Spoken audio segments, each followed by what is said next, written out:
आपने श्रद्धांजलि दे दिया? हाँ जी, हमारे सैनिक हैं, उन्होंने अपना सुप्रीम सेक्रीफाइस किया है। तो शहादत बहुत बड़ी कुर्बानी होती है। सबसे बड़ी कुर्बानी होती है, बहुत बड़ी मत बोलिए। हाँ, उन्होंने उसकी अपना पूरी जीवन देश के लिए जो दे दिया हो, कुर्बान कर दिया हो, फिर तो कुछ रह ही नहीं जाता है उनके लिए।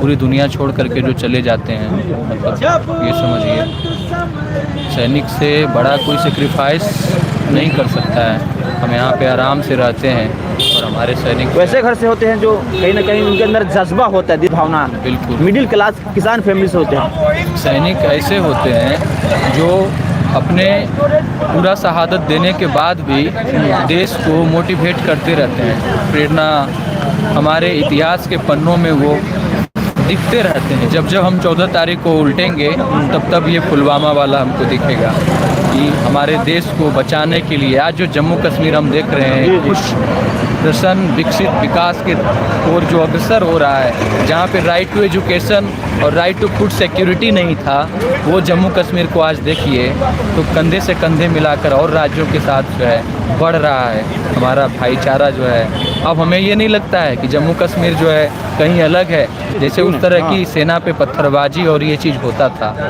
तो आप समझ सकते हैं कि उन सैनिकों ने तो देश के लिए शहादत दे दिया, लेकिन आप बीपीएससी छात्र हैं, 2 महीना कल हो जाएगा आप लोगों का संघर्ष बीपीएससी छात्रों का री एग्जाम, क्या कहिएगा?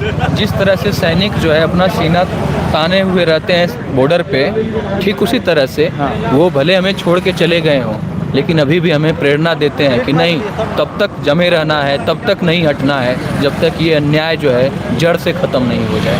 क्योंकि ये अन्याय हुआ है, बहुत बड़ा घोटाला है एक तरह से। आप कितने बीपीएससी एक ऐसी संस्था जिसको साफ सुथरा पूरा विश्वास के पलड़े पे उसको खड़ा उतरना था, वो पूरा का पूरा अपना ट्रस्ट चुकी है। कितने बच्चों का जो लाइब्रेरी में जो बच्चे पढ़ते हैं कितना आसान्वित होते हैं। आप सोचिए मात्र 2000 फॉर्म के लिए कितने विद्यार्थियों ने फॉर्म भरा, कितने के सपने जो है इससे जुड़े हुए हैं। और इस तरह की जो घटनाएं होती है कि कहीं से 19.5% रिजल्ट है, बच्चे में से एक बच्चा सेलेक्ट है और कहीं इस तरह से है, साफ आप बता दें हम कि जब 13 तारीख की परीक्षा हो रही थी, उस प्रश्न पत्र में 54 पृष्ठ थे। जब 4 तारीख को परीक्षा हुआ उस समय 45 पन्ने थे। तो प्रश्न का लेवल भी जो कम था वो भी दिखता है, प्रश्न रिपीटेड जो है ये भी आपको दिखता है। आप समझ सकते हैं, बोलिए।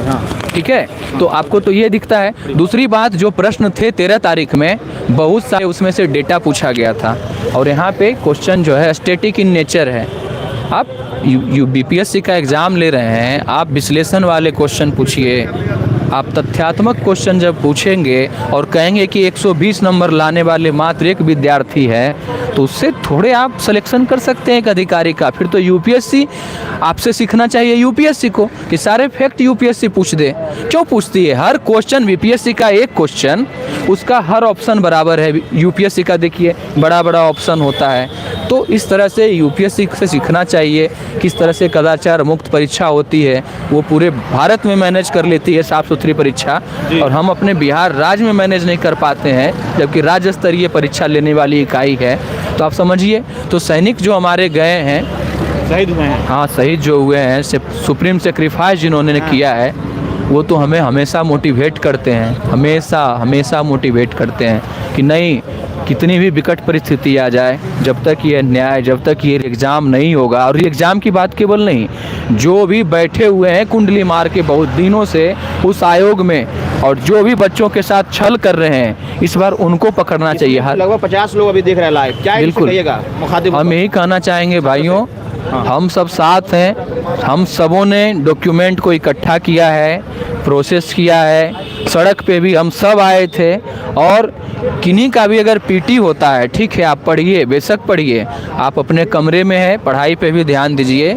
लेकिन जब जितना भी कंट्रीब्यूट आप कर सकते हैं सोशल मीडिया के माध्यम से, चाहे जो भी, देश हमारा है, राज्य हमारा है, हम इसको जब तक साफ सुथरा नहीं ले जाएंगे, एक भ्रष्ट तरीके से चुना हुआ अधिकारी या डॉक्टर या कोई भी चीज़, जो भी उस पद पे पदासीन होंगे, वो कम से कम 60 वर्ष तक वो रहेंगे और पूरे माने राज्य को झकझोर करके रख देंगे। अगर जो गलत तरीके से वो चुने गए हैं उनसे क्या राइट एक्शन का हम बिहार की आशा कर सकते हैं? ख्वाब नहीं देख सकता है, किसान के बेटा ख्वाब नहीं देख सकता है कि वही अफसर बनेगा, कि नेता के बेटा अफसर के बेटा ही अफसर बनेगा? नहीं, ख्वाब देखने का अधिकार हर किसी का है, हर कोई ख्वाब देखता भी है, लेकिन ख्वाब पूरे करने के लिए सड़क पे संसद में जाना पड़ता है। अगर कल को आपको लगता है, भले ही आपको लगे राजनीति गंदी है, लेकिन आप देखते हैं कि गंदे लोग अगर राजनीति में पहुंचे हुए हैं तो हम जैसे स्वच्छ लोगों को भी वहां जाना ज़रूरत है। अगर लगता है कि अधिकारी भ्रष्ट हैं तो हम जैसे लोगों को भी वहाँ पे पढ़ाई करके जानने का ज़रूरत है। अगर लग रहा है कि डॉक्टर जो है नैतिकता से पढ़े हैं, अगर एथिक्स, डॉक्टर का जो एथिक्स है, मेडिकल एथिक्स को फॉलो नहीं कर रहे हैं, तो ये हम छात्रों की जिम्मेदारी है कि हम अच्छे अच्छे पदों पे पदासीन हों। और जहाँ तक बात रह गई भ्रष्टाचार की या गलत तरीके से सिलेक्शन की, तो हम लड़ेंगे उसके अगेंस्ट, चाहे जैसे भी हो। जैसे अभी 60 दिनों से हम लोग लड़ रहे हैं और जब तक ये न्याय ख़त्म नहीं होता है 70वीं बीपीएससी का, उसी तरह से कड़ी से कड़ी जुड़ते रहेगी।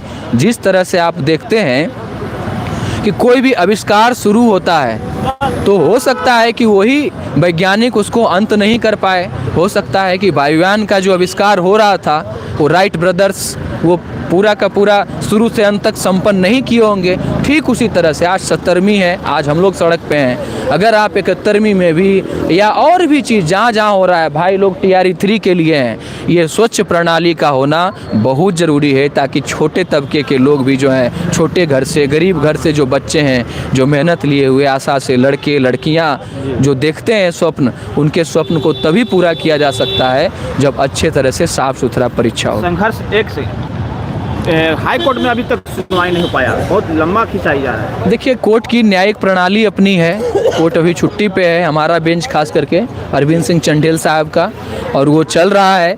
जैसे ही थोड़ा सा भी डेवलपमेंट होता है हम उसमें तुरंत पहुंचते हैं। कल एक बीपीएससी ने ट्विटर के माध्यम से नोटिफिकेशन फेंका, ठीक है, हम उसको तुरंत कैच किए और उसको अवसर के तरह लिए, क्योंकि जब आपने 19 तारीख को डिसीजन लिया कि एग्ज़ाम लेंगे और 4 तारीख को परीक्षा हो गई, तो 21 दिन कहाँ से उसके बीच में हुए? महज 17 दिन था। 4 तारीख को आप परीक्षाएं ले रहे हैं तो 4 तारीख को भी हटा दीजिए, आपके पास 16 दिन है। और आप हाई कोर्ट में बोले थे कि कम से कम 10 दिन पहले हम प्रश्न पत्र भेज देते हैं आर्काइव्स में, तो 10 दिन पहले आप प्रश्न पत्र ही भेज दिए। तो महज आप 19 से, जब आप 19 को मीटिंग किए, 19 को आप प्रोसेस नहीं किया होगा, यानी 20, 21, 22 मुश्किल से 3 दिन आपको मिला प्रश्न पत्र बनाने के लिए। तो हमें पूरा का पूरा विश्वास है कि आप केवल डेट बदल करके पहले वाला ही परीक्षा का प्रश्न पत्र जो है आप दे दिए। शुक्रिया। तो देखिए तस्वीरें आपको दिखा रहा हूँ, बोलिए।